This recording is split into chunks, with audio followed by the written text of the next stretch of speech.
Good morning, good afternoon, good evening, wherever you're watching this one. This is my Magnificent 7 bottom preview and bottom predictions for 2 weeks' time. Another Magnificent 7 show from Frank Warren. He is cooking this year, isn't he? He is cooking Frank Warren, the Hall of Famer promoter. Good old prick top. He really is cooking, isn't he? He's done well this year, hasn't he? Frank Warren, he has done well. He's got a world champion on his hands as well in Daniel Dubois.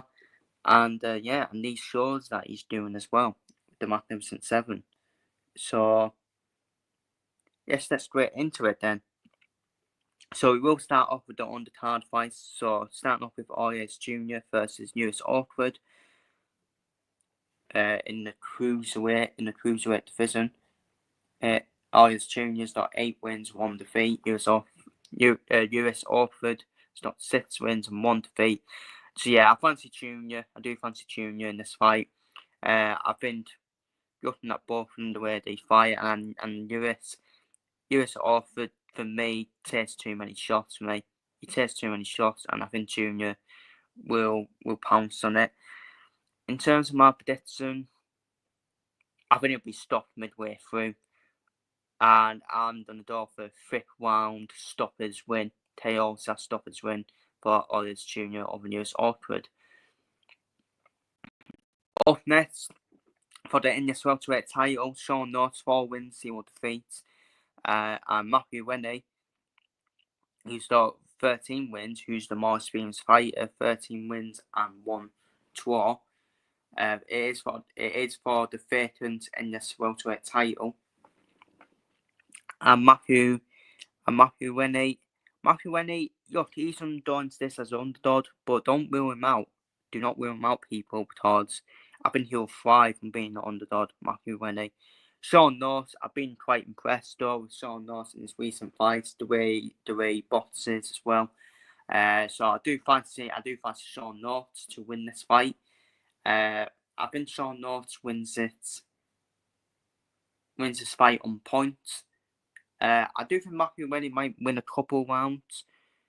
Might win a few rounds, but I think Sean North will definitely win more of the rounds for me, and I think Sean North will just outbox Matthew Rennie, in my opinion, and I think Sean North will utilise his jab and his movement and his head movement as well, and I'm going to go for Sean North to win on points. Up next then, Queensbury's new signing Lawrence Okoye, who will make his heavyweight debut after moving up from cruiserweight and then from cruiserweight. Lawrence Okoye will face Hossein Mohammed, 18 wins and 1 defeat. Lawrence Okoye's only defeat is, of course, Crispin Smith at the cruiserweight division. And it's going to be interesting to see Lawrence Okoye, won't it? Be interesting to see Lawrence Okoye at heavyweight. I always thought Lawrence Okoye should have moved up to heavyweight for me. I never saw him as a cruiserweight. I did see him more as a heavyweight for me. I wasn't impressed by his performance against Crispin Smith. I thought he lost himself that fight by trying to make out it's a total party. Just mad mental tactics from Lawrence Okoye. And much better in this last fight, obviously in the cruiserweight than Lucas Vasanti. And that's Lawrence Okoye. That is the Lawrence Okoye we want to see in this last fight. That's the Lawrence Okoye we came to see. That's what we expect him to do in the heavyweight division, where he uses a left jab and then uses that right hook. Does Lawrence Okoye and be the front footed fighter as well. He's quite slim, isn't he? He is still quite slim though, Lawrence Okoye, so he should be okay for movement as well. It's not going to be like a Joe Joyce where Joe Joyce has no movement at all.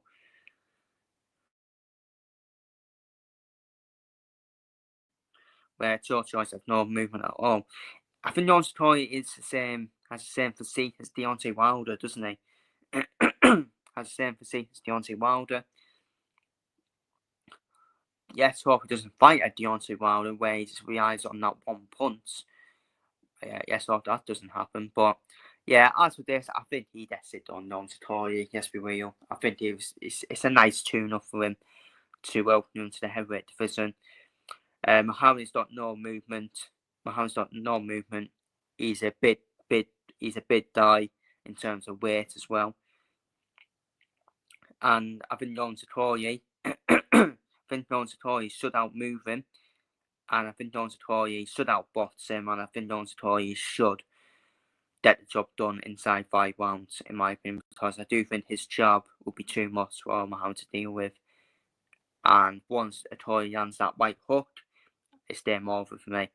So I expect Satori to get it done between round 3 to 5. So I'm going to go for a 5th round KO/stoppage win for Lawrence Satori. Up next then, staying in the heavyweight division, we've got Solomon Decades versus David Adjaye. And this is quite good now, because this is quite good, especially when you got Lawrence Satori as well in the heavyweight division. And who knows, Lawrence Satori could fight the winner of this fight. But this is within this heavyweight title. Solomon Decades in this heavyweight title. This is the fight that has been waiting to get made for how many months now? For this whole year. Hopefully now we're about to see it. Solomon Decades 9 wins, 0 defeats. David Adjaye 12 wins and 1 defeat. David Adjaye has been inactive for 1 year. He has been inactive for 1 year. Obviously, his last fight was the defeat to Fabio Wardy on the Fury vs Ngannou card, where Fabio Wardy did stop him midway through. And Solomon Decades, for me, he was better in his last fight. He was better in his last fight than I forgot who it was. I forgot the guy's name. Was it Ferguson that he was facing in his last fight? I've forgotten the name, but he faced this guy twice in a row, didn't he? The first fight, Solomon Decades, for me, he didn't look good at all. And I thought he was quite lucky to get the decision than in the first fight. Second fight, much better from Solomon Decades. He had his hands door. He had his hands door, and you see what happens when you get your hands door. He couldn't deal with him, and I do fancy Solomon in this fight. I do fancy him in this fight because inactiveness plays a part for me. David Adjaye, done it one. He doesn't have that power. He doesn't have that counter punch as well, David Adjaye. But David Adjaye, for me, I looked at Solomon Decades for me, and I looked at Solomon and I think to myself, he has the same physique as Fabio Wardy for me. A proper slugfest fighter, obviously, bigger in weight than Fabio Wardy. So I actually think Solomon's going to have more power than David Adjaye as well. If I'm David Adjaye, for me, I will try and use, even though it's not his style, I'll try and use the windcraft if I'm David Adjaye. Try and use the windcraft, use your movement, utilise your jab. He needs to bottom move than Solomon Decades for me. Because I don't think Solomon will like movement from his opponent. Having movement from his opponent will actually put Solomon in big trouble. Because I don't think Solomon is quick with his movement at all. And I think David Adjaye can use his movement.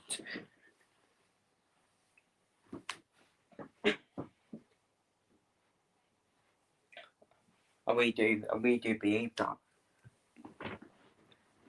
But you know what? It's a tough essay. It's quite tough to call. If David Adjaye has my game plan, I think he can win on points. If it does the points, I actually think David Adjaye can win on points. I can see it on 2 ways. I actually see some Decades more likely win by KO than points. It's just when Solomon Decades lands, doesn't he? Once he lands an Adjaye, I think RDA's there to be knocked out, in my opinion, and stopped.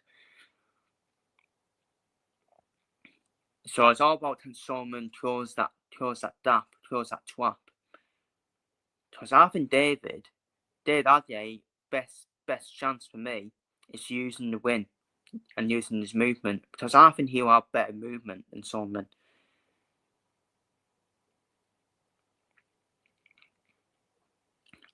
It's a tough fight. Quite a tough fight to call, actually. It's quite a tough fight to call. As much as I said earlier, I do fancy Solomon because of his power. It's all about David RDA's game plan. If he does toe-to-toe, with Solomon, then Solomon wins for me. Because I think Solomon has more power than David RDA, in my opinion. David RDA would be better by boxing and moving, using his movement around the win.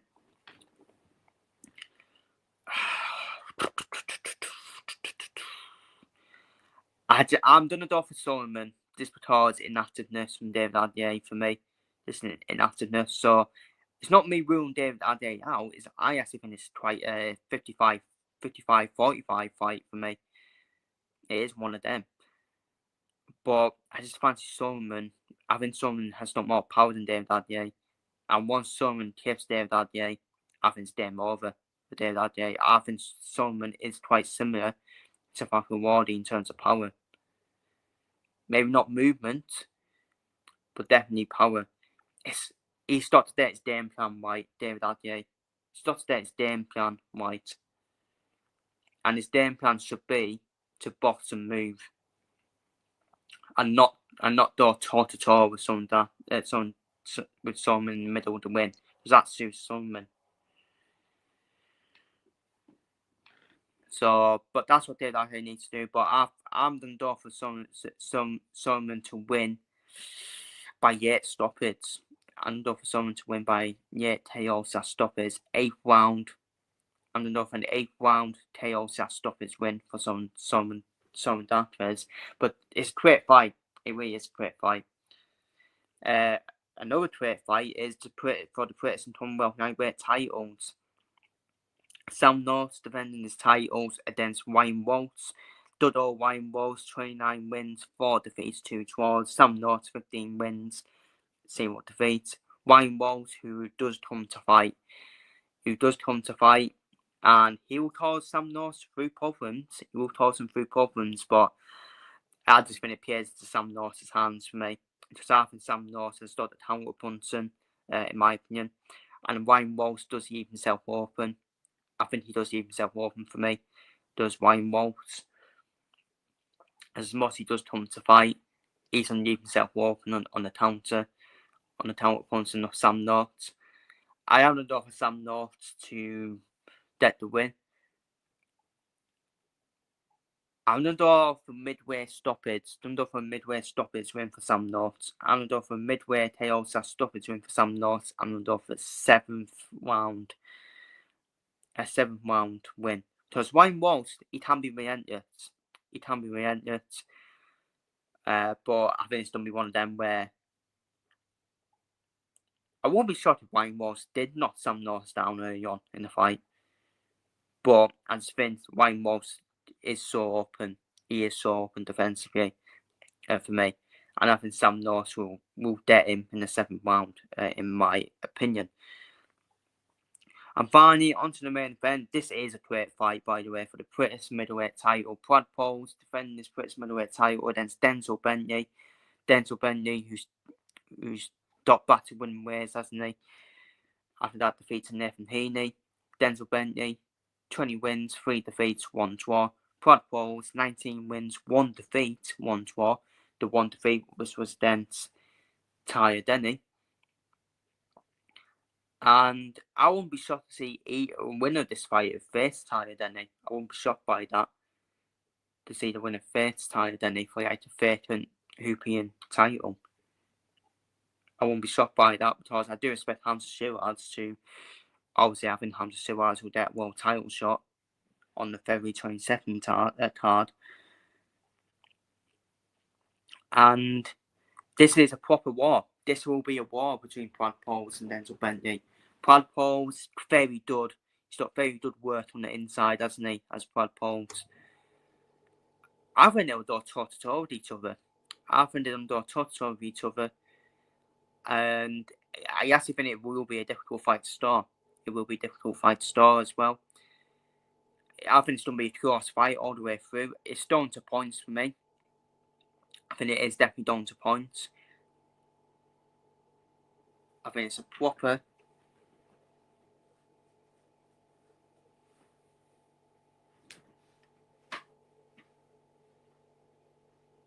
I think it's an absolute proper war.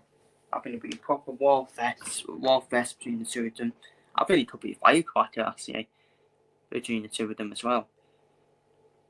And Brad Pauls, fair play to him, he did a job on Nathan Heaney in both the fights for me. First fight ended in a draw, but it shouldn't end in a draw.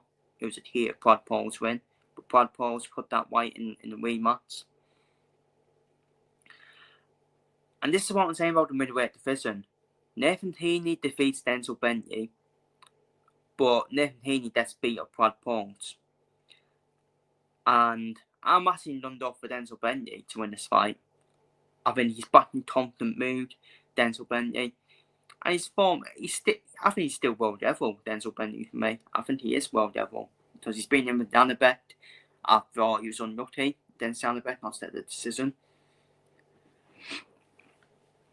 But Brad Pauls, he's a warrior as well. He's an absolute warrior. This is a true pit and fight. It really is. And this would be a high standard pit and fight as well between the two of them. They'll go toe-to-toe with each other as well. And I just think Bentley will have the better punch output. But Brad Pauls will have the volume. I think Brad Pauls will have the volume punching, while Bentley will probably have the better punches landed and better output. I'm done off with Denzel Bentley on points, but again, I won't be shocked if it does either way. And if Brad Pauls was to win, by the way, I think he deserves a world title shot. And I think the winner should get. a world title shot. And I think Frank Warren, he really cares about his fighters, doesn't he, Frank Warren? Fair play to him. He doesn't really care about his fighters by saying, if they win this fight, they should get a world title shot. So I think Frank Warren's still up there with one of the top promoters. It's a probably a shootout between him and Eddie Hearn. But yeah, I'm done for Denzel Bentley to win on points. So that is a cracking main event, by the way. That is a cracking main event. I'm looking forward to it because I think it will go toe-to-toe with each other. I really do. It's the way both of them fight as well. I think they will both go toe-to-toe with each other. Brad Pauls will have the better inside work and the better volume punching, while Denzel Bentley, for me, will have the better output, and I've gone for the better output for me. But they are my predictions for the Magnificent 7th card. Obviously, it's only 6 fights are predicted. I think it's Pierce O'Leary who is meant to be fighting on this card as well. So I'll do a review on this fight as well. So feel free to leave your predictions down below in the comments for all the fights I've spoken about down below. Put down below in the comments. Take care, stay safe, and so